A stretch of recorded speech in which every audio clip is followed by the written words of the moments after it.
Greetings, my name is Stan Hustad, and I'm a teacher, an international radio broadcaster, a business performance coach. I'm the leader of the Christian Entrepreneur Network, and I'm the director and leader of What It Takes Radio, an international radio service. And we're here to help you. That is, this is for you, particularly if you are a friend of Virg DeJongh and you are thinking as a young man or woman who's starting your career, should I get involved in the financial services, the investment field, the insurance, all of that good work of helping people create a future, to take care of their responsibilities and to make a good life?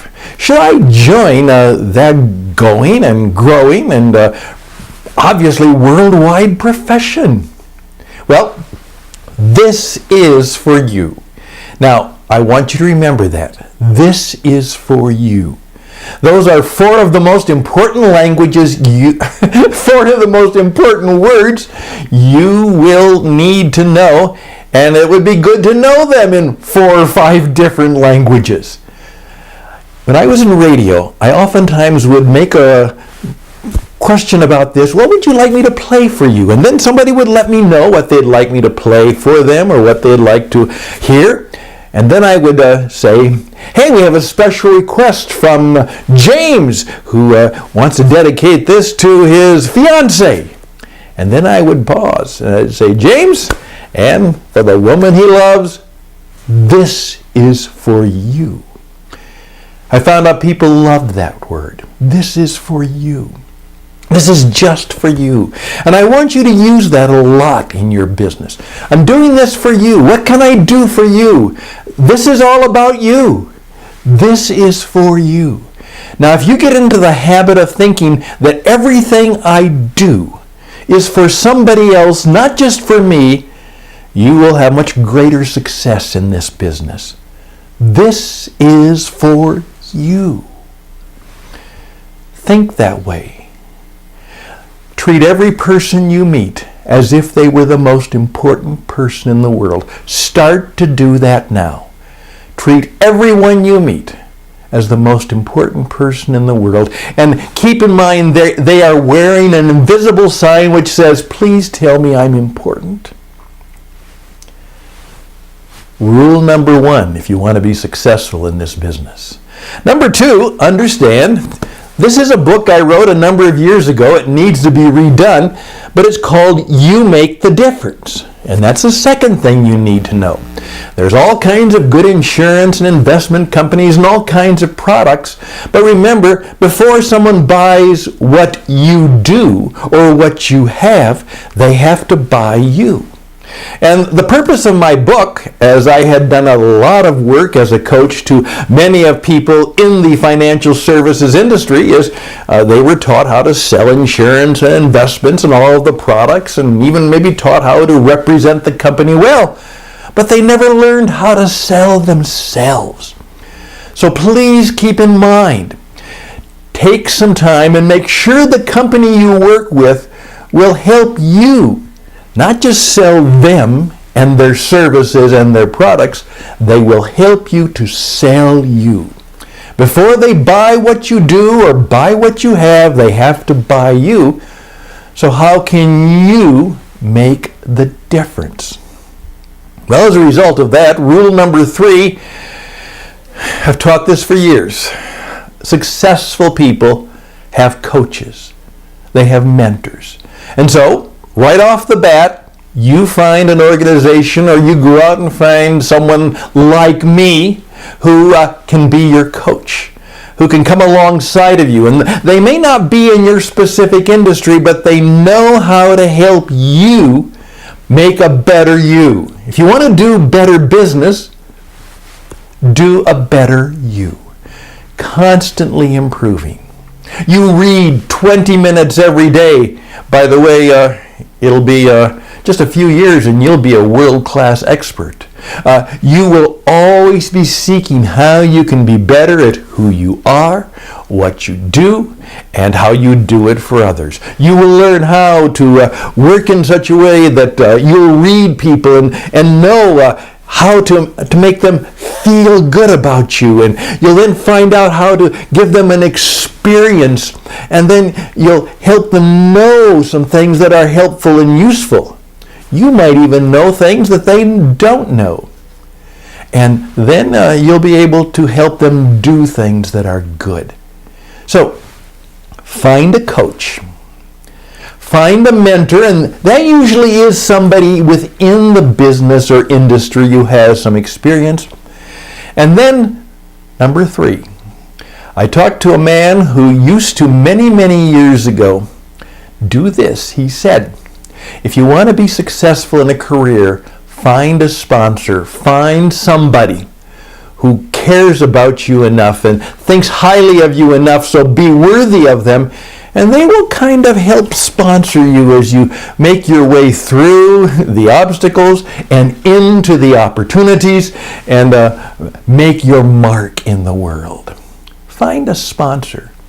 And then he said, and also, number 4, tell them to keep moving. Be mobile. Move into any new opportunity, even a risky one. Walk tall. Walk fast. Keep moving. Be mobile. High energy. Do that. Now that leads to number 4. Your image. Image is not everything, but it is the first thing. Now, there's a good chance that perhaps what I should do is maybe I should put on a tie. But I wanted to make this a little bit more informal, but I choose what I do. I've decided to shave my head. I have special glasses. If I were to wear a tie, it would be a purple tie. I have a number of them, but I've found out that particularly in my work, I have a little bit of an image. I'm known for, I actually had Trump ties before Trump did, a plain purple tie. And I pay close attention to the way I look and the way I dress. Now, those people who've told you, oh, it doesn't matter, casual's okay, doesn't matter, it does matter. It matters a lot. I remember one of my very successful clients who said this to his young staff. He said, let me tell you this, when everybody in our competition decides to be sloppy casual, we'll be in tux. We'll be different. That's right. Be different. Be able to say, we're different. This is for you.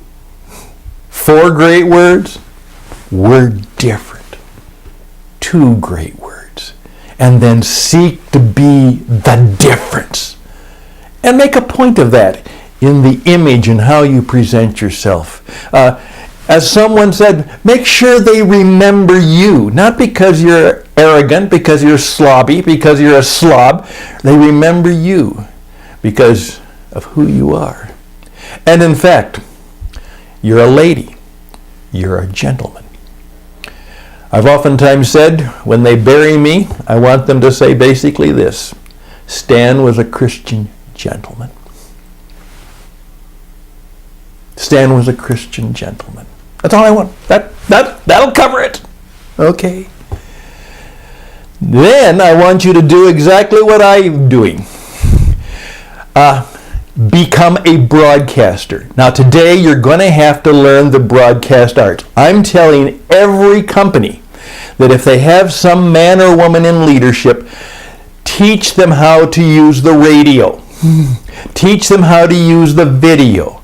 Help them learn how to be performers. You want to be an STP, a storyteller, a teacher, and a performer, so that you can present and promote yourself and your business. Be STP. Find somebody who will teach you how to be a broadcaster. For the podcasts you do, for the interviews you do. In today's world, if you don't have video or radio or audio or performing abilities, you are at a distinct disadvantage. Years ago, a man named Dale Carnegie said, if you wanted to win friends and influence people, one of the things you had to do is you had to learn to be a public speaker. And that was true. And in today's world, not only do you have to be a public speaker, but you have to be a broadcaster. You have to be able to handle yourself in front of a camera. You have to be able to step up to the microphone. In fact, if you go to a networking meeting and the speaker doesn't show, rotary, line, anything, you are prepared to offer always a 12 to 20 minute talk about something that people could use. You're always ready. As I say, it's your turn in your town and you're on stage all the time. By the way, always dress the part. You never know when you get on that airplane who might sit next to you. So dress for success. Dress that your image is good and you speak and perform well. Number 6, go to Omaha. And I mean by that, Omaha is the place where the Gallup Foundation organization, and you learn how to take one of Gallup's Strengths Finders. That's right. Here's a book called Entrepreneurial Strength Finder. You learn what are your strengths.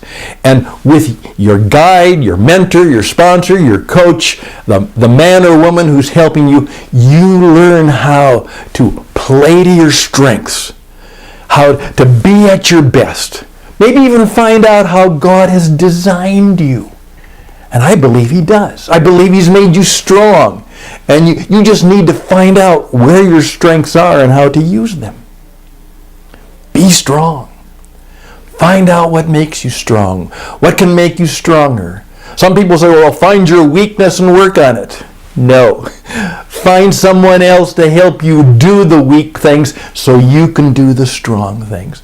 And sometimes when you get broken, and you will get broken, you can become strong in your broken places. And that leads to number 7. I fundamentally believe that if you want to be successful, that you find something in your life that makes you spiritually strong. I want you to have a spiritual force within you. Now, I found that obviously in my own religious Christian faith, but you need to discover. And you need to find a way that, remember, as one of my mentors said, we are not human beings having a spiritual experience. We are spiritual beings having a human experience. And find out how you might grow and be more spiritually strong in your life. There you go. Those are the 7 things. This is for you. You make the difference. Find a coach. Find a mentor. Find a sponsor and walk tall. Image is not everything, but it is the first thing. Pay attention to it. Become a broadcaster, a teacher, a storyteller. Become strong and have a strong sense of the Spirit. With that in mind, now find a place that will have that happen. Now it's your turn, and find a stage, find a company, find a platform where you can perform, where you can work, where you can do those things that'll help you be the world's great financial advisor and counselor and friend. Find the right stage, the right people, the right platform to make that happen. Well, my friend Virg said, Stan, you got about 15 minutes.